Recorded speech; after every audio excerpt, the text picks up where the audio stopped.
Well, first of all, this is a experiencer resource team case, okay? And for people who don't understand what that is, it's a group in MUFON where we take reports of abduction and direct contact with beings.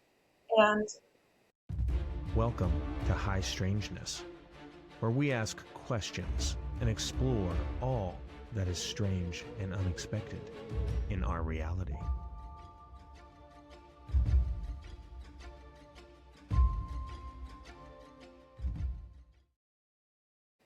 we don't really investigate them. We listen to them and give them guidance. And sometimes they don't really want help afterwards, like getting regression or therapy. We can give them that information, but what they really like is just to tell somebody their story. So this case came through to me on November 6th of 2025. And the people, their names are Tom and Dixie Rosetta. They said I could use their name because they're not going to be quiet about this. This was, I'm going to call this story the encounter at row 5, High Strangeness at the Hard Rock Casino, Tampa. So it's 7 o'clock at night, and they're waiting for their dinner reservations at the Italian restaurant there. And about row 5 away from the restaurant, while they're waiting, Tom notices this thing. He kept calling it an it, and he's looking at it, and it's about 7 foot tall, a very long neck, long arms, long hands, bright red lipstick, platinum blonde hair, just staring at the slot machine like a robot with its eyes blinking every now and then, and just maybe a turn would be very mechanical, like a robot. And he stared at it on and off for about 5 full minutes and then decided, okay, I'm going to go over to my wife. She was right by the restaurant near there at a slot machine. He was kind of walking around. And he walked up to her and said, "Look at that over there. Look at that." And she turned and she said, "Look at that neck." She couldn't believe how long the neck was. And so they both at that moment thought that maybe the casino put a robot there. It was a week after Halloween. Maybe it was just some kind of a scary thing that they were doing in the casino that night. Well, um, they continued to on and off look at it, and it would look at them, but mostly it was really interested in the slot machine, just staring. And sometimes it would drop its hands down to the ground and then drop its head down and look down for a while, but then come back up and look at the slot machine, not really ever blinking, but just every now and then. And so they would turn away, and then they would turn back, and it would be at another slot machine, maybe in row 4 or row 6. It would be there, but they never saw it get up. And so this went on for quite a while. They finally got their dinner reservations, and they were like, wow, maybe we shouldn't go to dinner. They kind of wanted to see it still. They had no idea. Nobody else around was noticing this thing. So they go into the restaurant, and they sat down, and about 5 minutes later Dixie said, "I'm going to the bathroom." But Tom said, "I knew she wasn't." She did go to the bathroom, but she walked right up to it. And it was kind of crouched down at this point, and she kind of crouched down and looked up at it and said, "Are you real?" And it looked at her and it said, "Yes, I am," with the lips not really moving. So she's pretty sure it was telepathy with her and this being. And she said she noticed its beautiful ivory skin and the red lips. And she said, you're beautiful. You've got the most beautiful skin." And she was adoring this being or whatever it was at this point. She knew it wasn't a joke anymore. Yeah. Well, she went to the bathroom, went back. It was still there. And now we're about an hour in. They're eating their food real fast because they want to go back out and see if this is still there. They kept calling it an it. They are 78, 80 years old, these people as well. So It's not like they're sitting on having a bender either. Some people say, you see this stuff because you're on a bender, but they were Yeah. not. So they come back out. It's gone. They looked all over for it and they didn't see it anymore. So then he says, well, now I want to tell you something before we hang up. He goes, I wasn't going to tell you, but I will now. And I said, what? And he said, well, I'm retired military. He said, I was in the military for about 30 years and then did 10 years with a military. I was a civilian contractor working for something like Lockheed Martin, I think he said. But he said that he worked on shadow government. He's a lieutenant colonel, retired Army, worked in the White House underneath Reagan, Bush, and then Clinton. And his job was basically emergency management. He knew all the tunnels under the White House. He told me a lot of his military stories. And so then he said, I just felt like I should tell you that. And he said, it's not the first time I've seen something. And then Really? I said, okay. And he goes, but I have a 40-year disclosure. I can't talk about it. He said, but I will someday. And he said, but I knew that the story needed to get out, and I'm not afraid to tell this story because I'm not in the military anymore.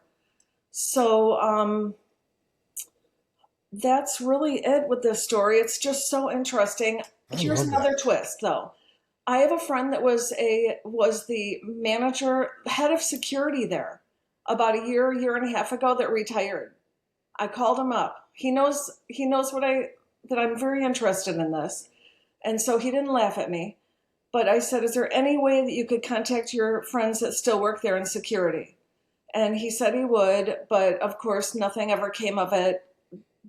The security there is very tight because it's the Seminole Indians. They have their own police there and security. So it's not like they can give any information out. But Tom and Dixie both said that was meant for them to be the only ones to see it. He said nobody else saw Interesting. it purposely. It was meant for them only. Wow. That's So interesting. interesting story there. That is. And I Hey, did Matt. have a rendering, an AI rendering that they approved. Matt, can you show that? Hi. So guess what? We now have a High Strange Stories email and a voicemail number for you who have had strange experiences or sightings. Or maybe you just have a burning comment you want to share. I would love to hear from you. So thanks, and let's get back to the show. That's amazing.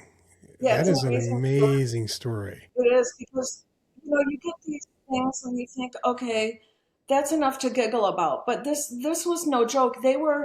I talked to them like 3 or 4 days after that this happened to them, and they were both, I want to tell her first. I want to tell her first. And then I also talked to them another time, and their story never changed at all. Just a few more little details were added in that I might have forgotten about. But Yeah. it's an amazing story, and he said I could use their names and everything. So Well, you got 2 for 1 there too, because he told you about the other stuff, and you've got a return guy. Because when that 40 years is up, you're probably already figured out when that is. You've got more information. That's yeah, cool. yeah, right, Wow. yeah, That stuff right there is the type of information that, like, especially for them, right? Like, this is just clearly they know what that was, they know right? what it was, Yeah. and there's other people playing at the slot machines, and really they're just doing their own thing, and nobody noticed it. One interesting thing as well with this, um, there's a book called Millennial Hospitality, and it was written by a military man. There's several of them in a series. After he wrote these books, he came and said, this all really happened. But basically, in some of those books, they talked about the aliens in um, Las Vegas that would go into the casinos with like colonels of the military and stuff and go to the casinos with them, like they had a relationship. This guy swears that his books are real. He wrote it and then came out with it and said it was real. So that was interesting. I ended up getting the book from the library because Matt told me about it.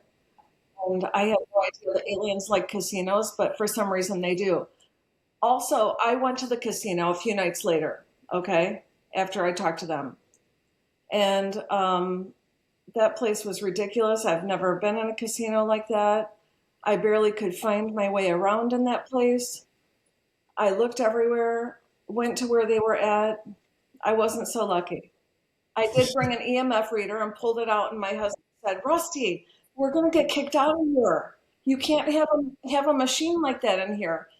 And I said, yeah, you're right. So I put it back in my purse.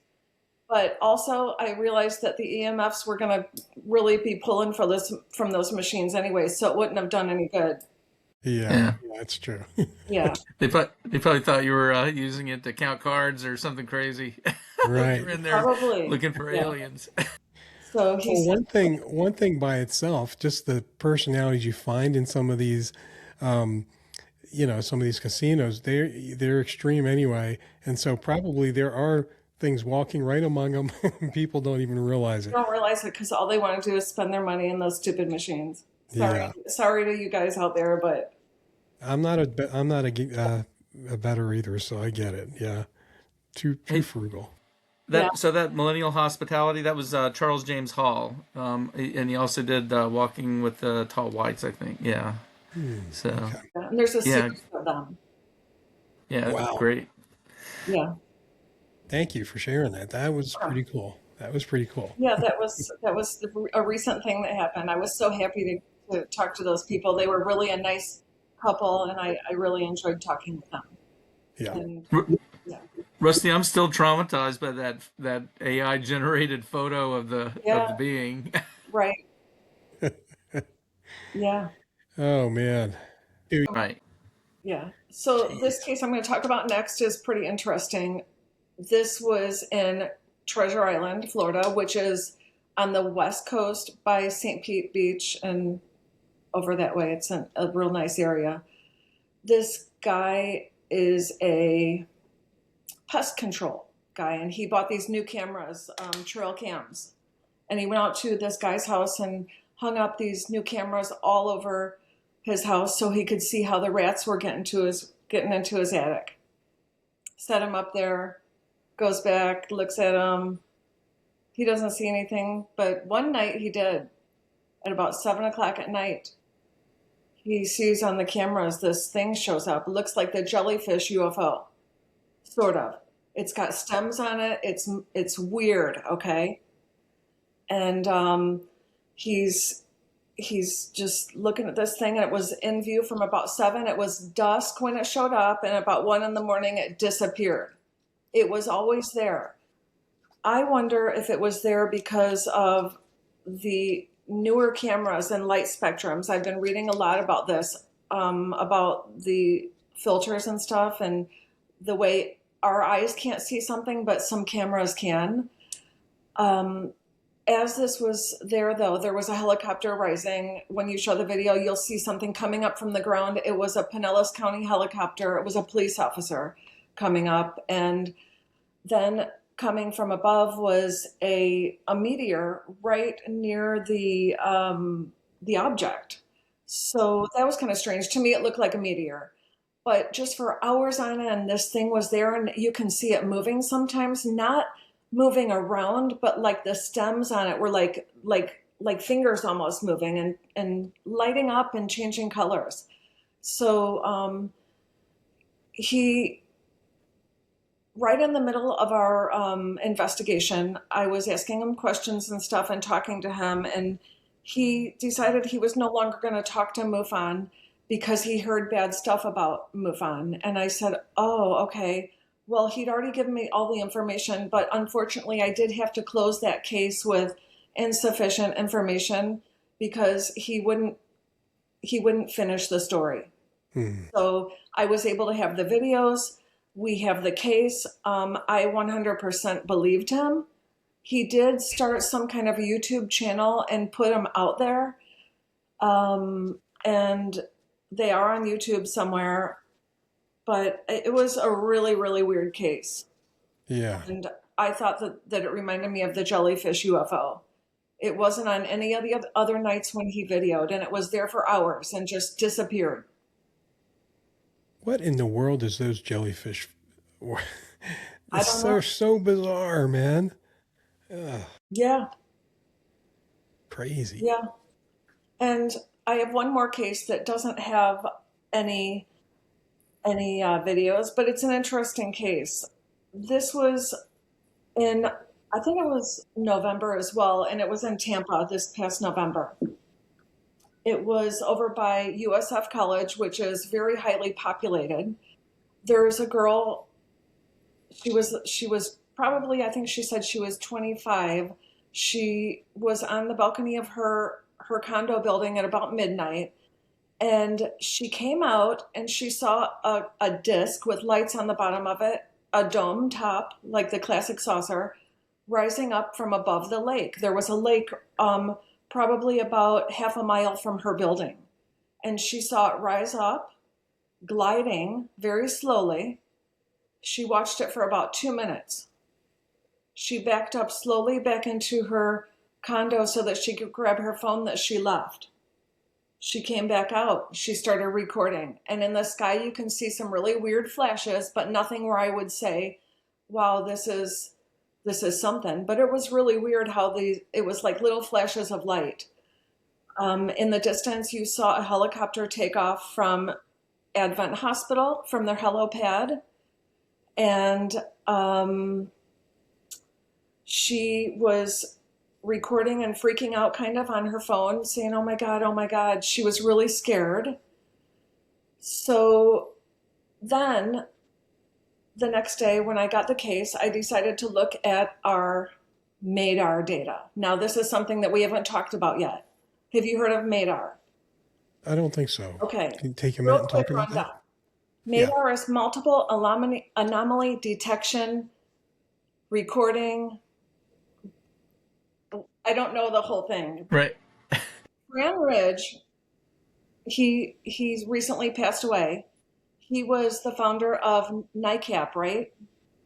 Yeah. Yeah. NICAP. So he created a MADAR unit, and there's quite a few of them through the United States and international. There's some too.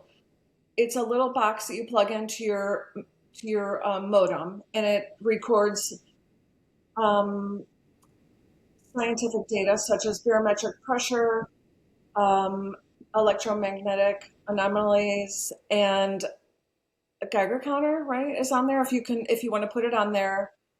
And there's a compass thing with it. So I checked the meter. Multi-stage assessment, Yeah. basically. So whenever we have any kind of UFO cases that seem like, yeah, this is interesting in the area, or we can check throughout wherever there's a UFO case. You just go to MADAR website and you can access the data. You put in the node number. Mine is node number 278 here. I'm about 11 miles from that sighting as well. And at the time, right when she started recording it, I didn't have any kind of anomalies on mine. My electromagnetic usually sits at about 5.0, but exactly 1 hour later to the minute, 1 hour later, mine went up to 33.8, I think it was. So it went like crazy. So I feel like whatever this was exited our atmosphere at that time. I think something happened in the atmosphere and just took off.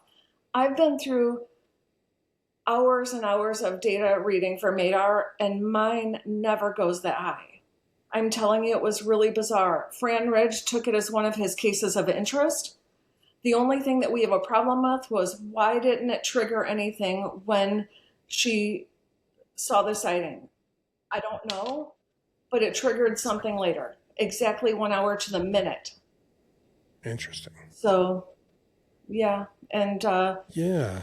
Well, and it makes you wonder, right? Like, because you hear things, maybe you guys see things, where that measuring devices and stuff are impacted in a weird way with these UAP. So a person physically sees something with their eyes, but maybe they have a measuring device of some sort and it's not picking it up, or vice versa. It's Right. picking it up, but they don't see what they they don't see it all with their eyes. It's messing with us, man. It is. Hi, we need your help to get bigger and better. How? Just like, comment, and subscribe. It's free and it only takes a few seconds. So thank you, and remember, there's a lot of strange and unexpected in our reality, so always keep your eyes, ears, and minds open and stay safe. See you next time. Thank you for listening to High Strangeness. This was a glance at some of the strange that exists in our reality.